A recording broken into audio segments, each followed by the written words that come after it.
Hello everyone, my name is Hope Chambers and today I'm going to be presenting about my research on traffic prediction in Manhattan using Bayesian networks. This work is part of my end of the year project to try and develop a more accurate and dynamic model that will predict traffic congestion in highly developed areas. Alright, let's dive in. Traffic jams and congestion has become a serious issue, particularly in urban areas like Manhattan, New York, and LA. This impacts productivity of people living in that area, as well as their environmental health and overall quality of life. Nobody wants to sit in their car and commute for an hour every day. Traditional traffic prediction models mainly rely on historical data, but fail to consider any other external factors such as accidents, road construction, and/or local events, and how this might affect congestion in the area.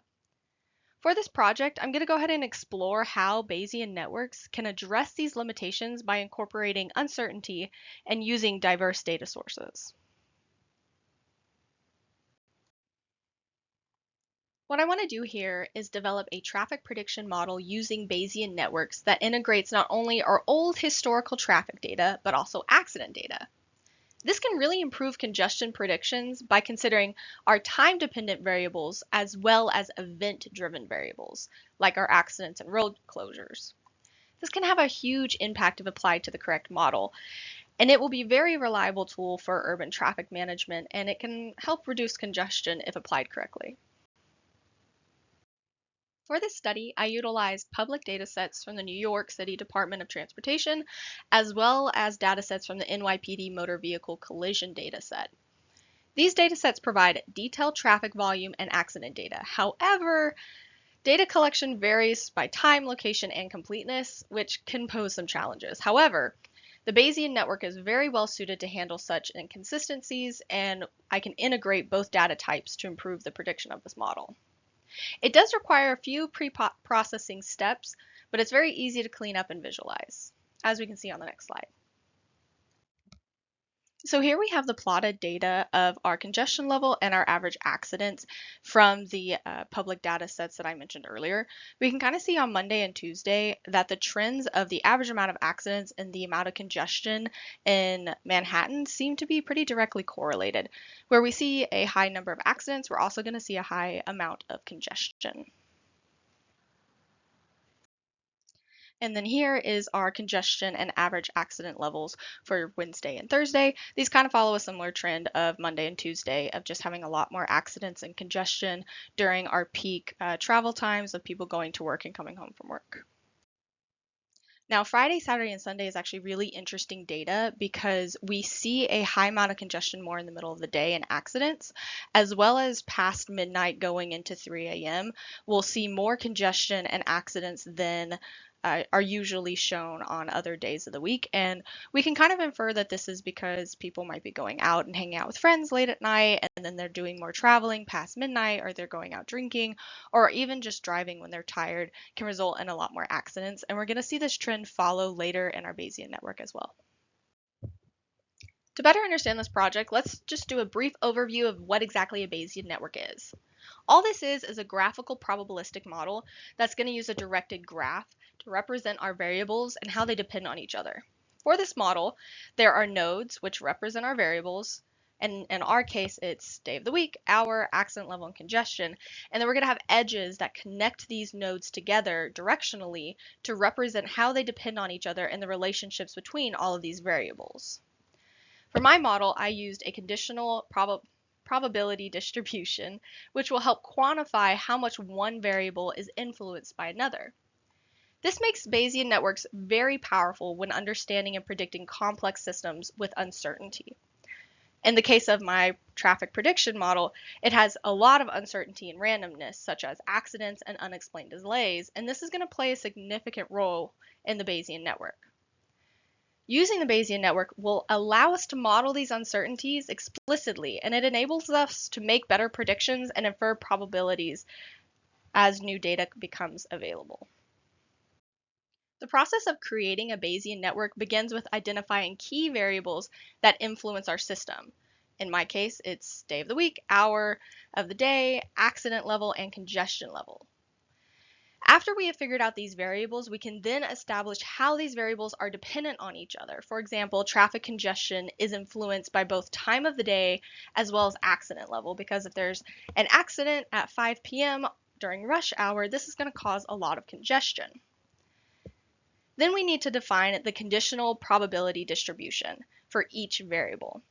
In this instance, the CBD, or conditional probability distribution, for congestion level would be considered the probability high, medium, and low. So we're going to break up our congestion levels into 3 values, basically. So we're going to take the numerical values and just categorize them as high traffic, medium traffic, or low traffic.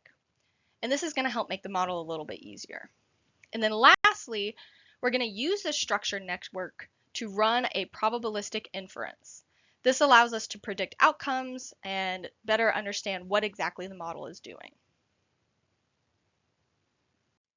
There are a lot of great reasons to use the Bayesian network, and below are just a few. The most important is it handles uncertainty really well. And as we know, traffic is inherently really unpredictable due to factors like accidents, road closures, and different events throughout the week. The Bayesian network can explicitly model this uncertainty, and it allows for more accurate predictions. Another important feature of Bayesian networks is it is very versatile. The model is highly adaptable to different systems with multiple interdependencies, and in our case, it's going to consider how variables like time of the day, accident levels, and day of the week interact with each other. Now, obviously, I'm not really reinventing the wheel here. I'm just trying to approach it from a different way.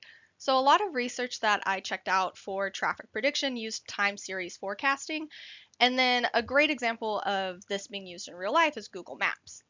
However, time series forecasting focuses mainly on historical trends, and it kind of assumes patterns rather than uncertainty. In Google Maps, this combines live data and predictive modeling using dynamic updates, but it does lack explicit modeling for uncertainties and dependencies. So using a Bayesian network, I hope to kind of mitigate some of these problems that Google Maps and time series forecasting would produce when trying to predict congestion. So here is our graph of our Bayesian network, and there are 4 nodes or variables that we're going to be using in the network. Our first node or variable is day of the week. We saw on the plot of our data that depending on what day of the week it was, we saw an influx on accidents and congestion. Our next node is hour. This is going to be broken up into a 24-hour format. So each day of the week is broken up into hours. And then lastly, we have our congestion and our accident level nodes. These are going to be broken up into low, medium, and high values. So the numerical values of our accident and congestion is now categorized into low, medium, and high. And this just makes it a little bit easier for the model to predict and understand what's happening without getting all in the messy numbers. So now that we know our variables are nodes, we need to understand how these nodes are dependent on each other, and we're going to use directed edges to do that. So our first primary node, or our parent node, is day of the week. Hour is dependent on day of the week because traffic patterns will vary not only by time of day, but where it is in the week. We saw this on our plot of our data sets to where traffic and congestion at 9 a.m. on Tuesday is going to be really different from 9 a.m. on Saturday. Next, our congestion level and our accident level are dependent on hour. And this is just influenced by our time of day because we know that there are more accidents during rush hour, and that's going to influence our congestion. Which leads me into our next dependency, where our congestion level is dependent on how many accidents we have. So we see if there's a higher amount of accidents in an area, there's going to be more amount of congestion, which is logical considering if I'm driving down 4th Street and there's a wreck in front of me, I'm going to be sitting there for a little bit waiting for them to move the car or for the police to come or for them to exchange their insurance information. So now finally, here are the results of the model. Our dependent variable is congestion. So I've inputted the amount of accidents that happen throughout a day, keeping it consistent. So we see 3 plots for Tuesday for a high amount of accidents, medium amount of accidents, and low amount of accidents. And then my model is going to predict the congestion level based on the hour of the day. We see on Tuesday the model predicted a consistent high congestion throughout the day from 1 a.m. to midnight, and this reflects the significant impact that severe accidents can have on traffic congestions. Even in the early morning hours when traffic is usually lower, the congestion will remain high, which indicates the common effect that a high volume of accidents can have on overall traffic, regardless of the time of the day. Then next, if we look at the medium amount of traffic accidents, the Bayesian model predicted much more variation in congestion levels. The congestion fluctuates between medium and low levels in the early morning from 12 a.m. to 5 a.m. and then spikes to high congestion during our typical rush hours, which is to be expected. The congestion then settles a little bit after rush hour into a more predictable medium level for the rest of the day.